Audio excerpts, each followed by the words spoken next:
O Brasil já tem data para falir, e isso vai acontecer em 2028, segundo o próprio IFE, que é o Instituto Fiscal Independente do Senado, em que ele fez a conta e disse que em 2028 o Brasil vai falir. Fica aí que eu vou explicar para você o que está acontecendo, e esse é o principal motivo de você estar vendo a bolsa despencar, o dólar disparar e os investidores pularem fora. Porque não duvide, pessoal, eu uso sempre essa analogia. Se você está no transatlântico e você começa a olhar que está tocando a música normal, né? Tá todo mundo ali se alimentando bonitinho ali, daqueles canapés, mas você vê um bando de gringos cheio do dinheiro pegando bote salva-vidas e metendo o pé, pode ter certeza que ele viu alguma coisa lá na frente que você ainda não viu. E eu vou explicar para você o que eles enxergaram. Vamos lá. Primeiro, recapitulando, né? Um governo, assim como você, ele tem uma relação de o que ele arrecada, a receita dele ou o salário, e o que ele gasta, né? Então, assim como você, o governo sabe o quanto ele ganha. E quanto o governo ganha? É basicamente a arrecadação dos impostos. Então, desde o início do século, né, desde lá do primeiro governo Lula, o Brasil vinha gastando muito dinheiro. O Lula sempre foi muito gastador. A questão é, na primeira década desse século, né, de 2000 a 2010, 2015 por ali, a China cresceu muito.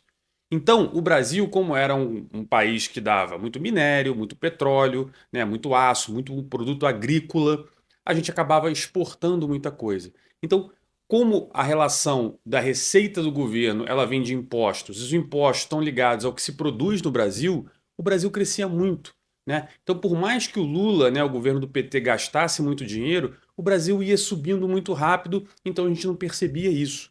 Até que no segundo governo da Dilma, a bomba estourou. A primeira bomba estourou.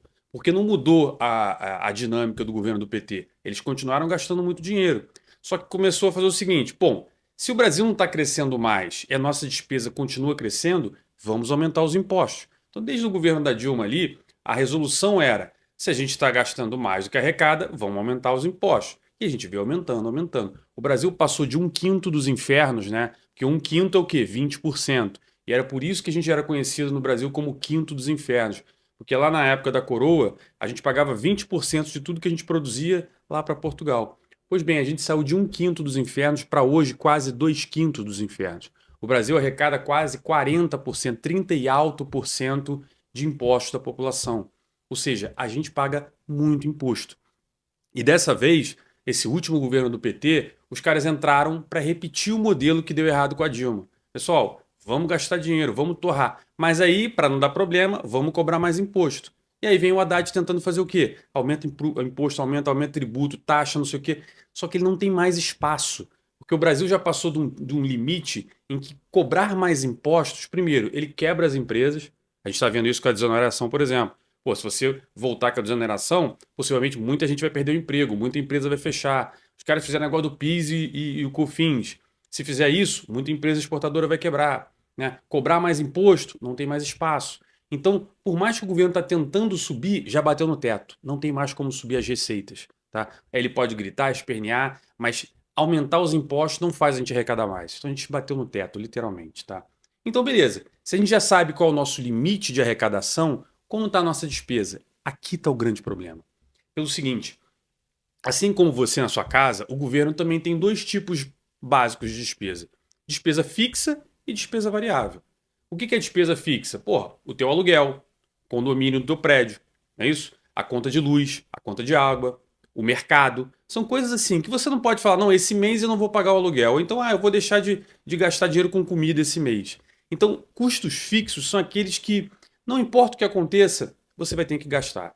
Agora, ir no cinema, fazer uma viagem, comprar uma roupa nova, pagar até uma academia, né? Tudo isso são custos variáveis que você pode eventualmente cortar.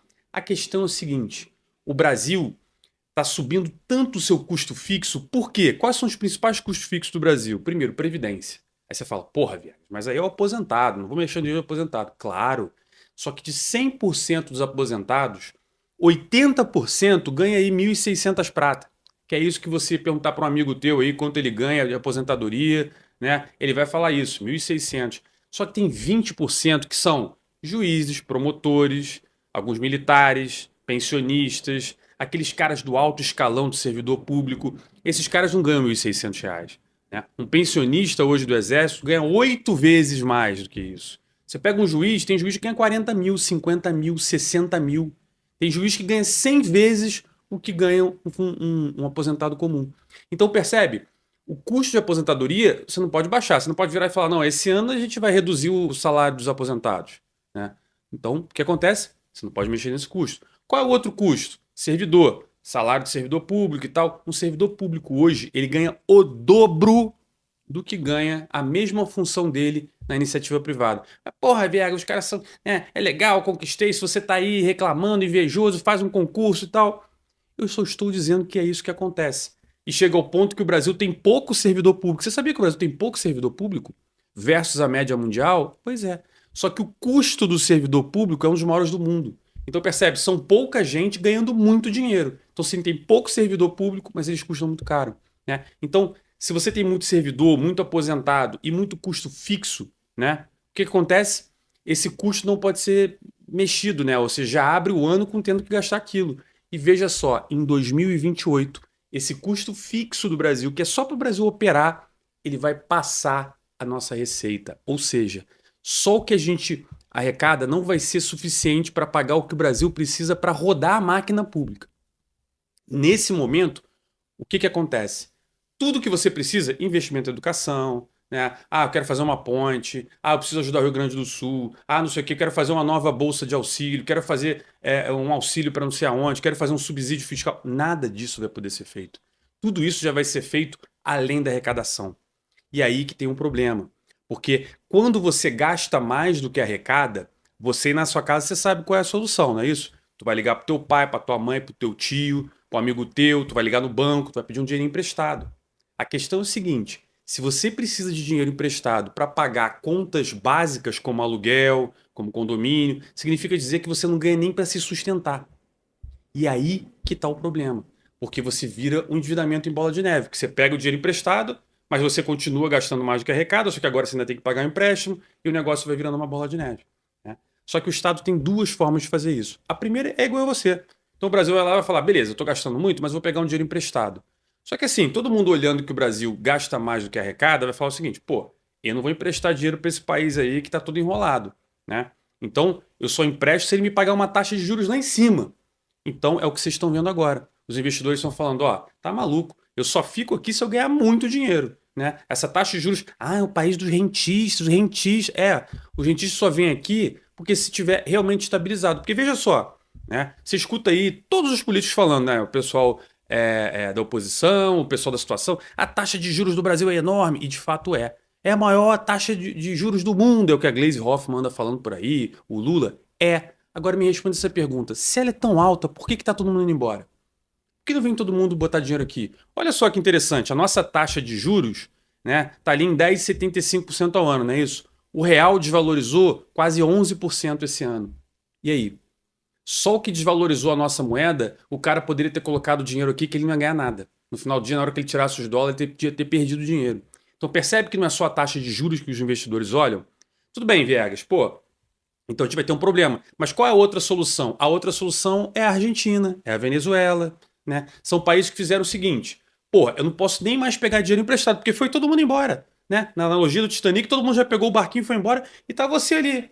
Mas ninguém vai querer esse quitutezinho aqui, não, esse salgadinho aqui. O que tá acontecendo? Tá todo mundo indo embora.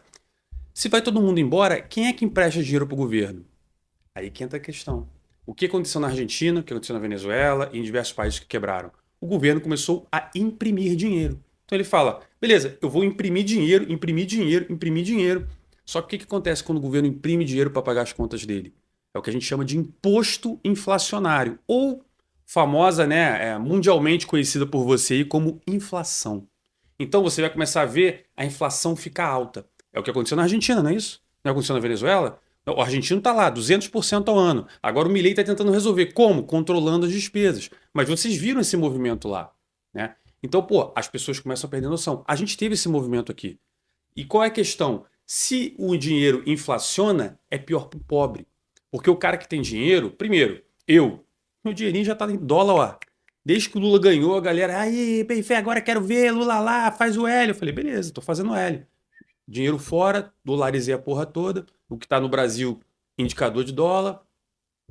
Percebe? Percebe que quem tem grana se protege. Eu tenho esse apartamento, por exemplo. Um apartamento, ele se protege da inflação, não é isso? Ah, esse apartamento vale 100 mil. Ah, a inflação foi 100%, então o apartamento vale 200. Agora e o cara que não tem apartamento? Ele precisava pagar 100 mil num, agora ele precisa pagar 200. Então percebe que a inflação ataca o pobre. Né? E a inflação é o pior imposto e a pior coisa, é o que mais causa desigualdade social num país. É quando você tem os ricos se protegendo da inflação e o pobre sem conseguir se proteger. Isso é muito triste. E é isso que a gente está passando. E é por isso que está todo mundo indo embora, é por isso que a bolsa está caindo, porque as pessoas estão falando, ó, esse país aí não é sério. E assim, ah, mas o Lula tem como resolver? Tem. Qualquer pessoa pode resolver, porque não se trata de político. Dinheiro não aceita desaforo, aprende isso na sua vida. Dinheiro não aceita desaforo. Se você fizer alguma coisa mal com dinheiro, ele vai simplesmente virar e vai embora. E é isso que a gente está fazendo. Então, se o Lula em algum momento falar, não, para, vamos lá então, tá, eu vou cortar a despesa, eu vou ajeitar os gastos, né? Eu vou investir no empreendedor, eu vou ajudar o Brasil a crescer com mais investimento, vou privatizar as empresas. Adianta você estar quebrado e ter uma empresa de petróleo que fala, ah, a Petrobras é maravilhosa, beleza, mas a gente está quebrado no país. Ah, não, Banco do Brasil, estamos quebrado. Querendo fazer novas estatais aí de mandar satélite. Olha só, a gente não consegue pagar nossa conta e o Lula está falando de mandar satélite para competir com o Elon Musk. Olha o nível de capacidade que os nossos governantes têm. Como é que você acha que alguém que vai fazer um investimento aqui no Brasil?